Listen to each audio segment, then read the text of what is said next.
Hello friends, मैं अनिल विमल। Healthy life में आज का विषय है मुंह की बदबू शरीर का रोग।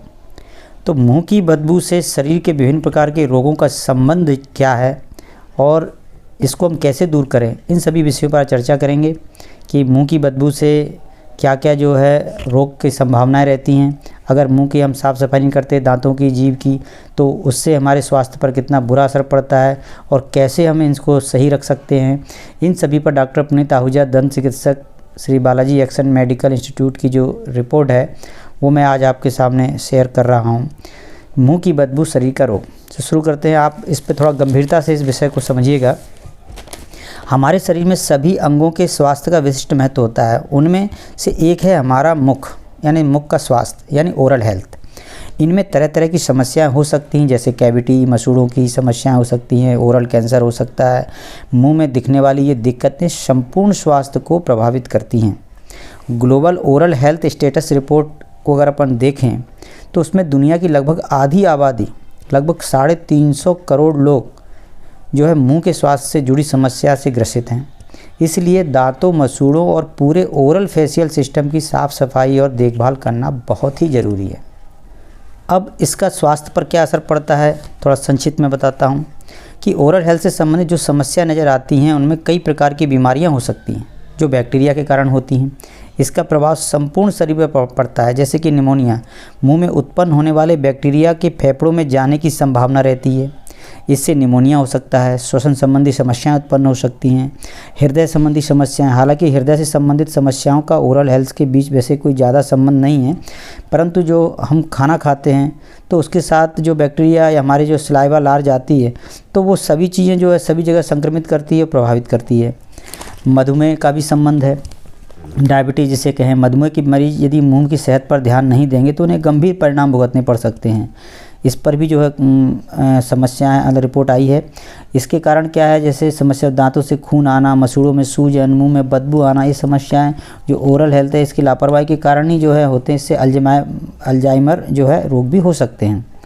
गर्भावस्था के दौरान भी ध्यान रखना चाहिए। जो गर्भावस्था में महिलाओं में कई प्रकार के हार्मोनल परिवर्तन होते हैं, इस दौरान उन्हें मुंह के स्वास्थ्य पर ध्यान देना अत्यंत आवश्यक है। इससे जो है जो मसूड़ों से जुड़ी समस्याएं, बीमारी का खतरा बढ़ जाता है। यह खून के माध्यम से बच्चे के लिए भी नुकसानदायक हो सकता है। इस संक्रमण से बचने के लिए गर्भावस्था के दौरान अपने पूरे मुंह की दिन भर में कम से कम 2 बार तो सफाई हमको करनी ही चाहिए।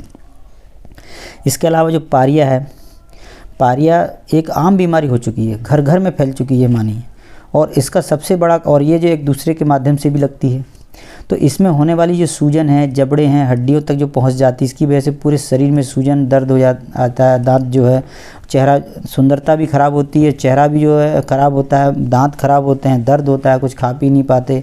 इसके अलावा जो है मुंह से बदबू आना, दूसरा व्यक्ति भी पास में नहीं बैठ सकता, इतनी बदबू आती हैं। इस तरह से जो है पारिया बहुत बड़ी समस्या है। मसूड़े आपके पूरे चले जाएंगे मानिए, और दांत भी धीरे धीरे पूरी तरह चले जाएंगे और धीरे धीरे वो ओरल कैंसर की तरह मुंह का जो कैंसर है ये भी इसका भी एक कारण बन जाता है।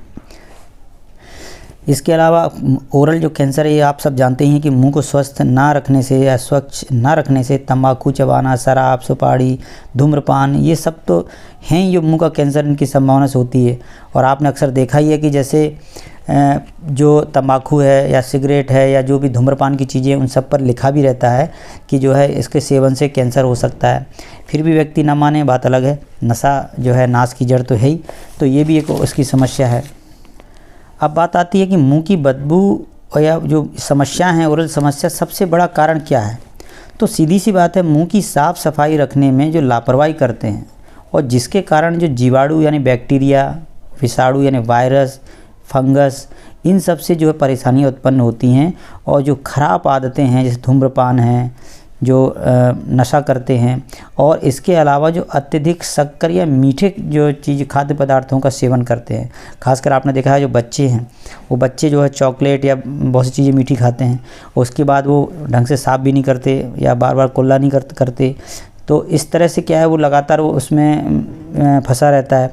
और ये तो हम सभी जानते ही हैं कि जैसे अगर हम खाना दोनों टाइम अगर ब्रश नहीं करेंगे और खाना जो भी हम खाते हैं रात भर यदि दांतों के बीच फंसा रह जाए तो उसमें सड़न पैदा होगी, और सड़ने से क्या है वो बहुत सारे बैक्टीरिया उत्पन्न होंगे और वो बैक्टीरिया क्या है कि मुंह के अंदर भी जाएंगे, बदबू भी फैलाएंगे, अंदर भी जो है रोग फैलाएंगे, दांतों को भी नुकसान पहुंचाएंगे, मसूड़ों को भी पहुंचाएंगे। तो इस तरह से ये आम समस्या तो हम सब जानते ही हैं, इसलिए हमें 2 टाइम तो ब्रश करना ही चाहिए और ख़ासकर जो है खाना खाने के बाद जो है रात्रि को सोने से पहले भी हमको करना चाहिए। सुबह तो हम करते ही हैं। तो अब इन समस्याओं से दूर होने के लिए हमें क्या करनी चाहिए, अच्छी आदतें अपनानी चाहिए।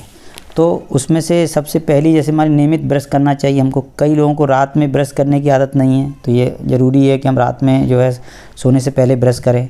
और यदि हो सके तो यदि दातुन मिल जाए, चाहे वो नीम की हो, बबूल की हो, किसी की भी हो, यदि आप प्रतिदिन अगर दातुन करते हैं तो सर्वोत्तम है ही। दुनिया का सबसे बड़ा जो है वो दवाई है ही दांतों के लिए। अगर नहीं भी कर पा रहे हैं तो कम से कम जो है अगर 1 टाइम कर पाएँ, 1 टाइम भी नहीं कर पा रहे तो सप्ताह में 1-2 बार तो ज़रूरी करके देखिए। फिर देखिए आप जो है एक अच्छा जीवन, अच्छे जो है स्वस्थ जो है अपना जो दांतों के साथ जीवन जी पाएंगे। इसके अलावा आप जब भी ब्रश करें अपनी जीभ ज़रूर साफ़ करें और टूथपेस्ट जो है अच्छा यूज करें, फ्लोराइड युक्त भी बताया जाता है। और अधिक पानी पिएं, फल सब्जियां ये सब चीज़ें ज़्यादा खाएं। दांतों में चिपकने वाला जो भी खाद्य पदार्थ है उनको जैसे चॉकलेट आदि इन खाने से बचें। अगर खाते भी हैं तो उस समय जो है हम सफाई कर लें। और दांतों को स्वस्थ रखने के लिए साल में कम से कम 1 या 2 बार डॉक्टर से जांच कराएं, उनसे परामर्श लें और सफाई भी करा सकते हैं। तो आपको कभी भी दांतों में कोई भी समस्या होती है तो उसको नज़रअंदाज ना करें, बल्कि तुरंत डॉक्टर से संपर्क करें। तो अतः साथियों बातें आपको समझ में आई होंगी। इसी आशा विश्वास के साथ सभी साथियों को हेल्दी लाइफ में अनिल विमल का नमस्कार।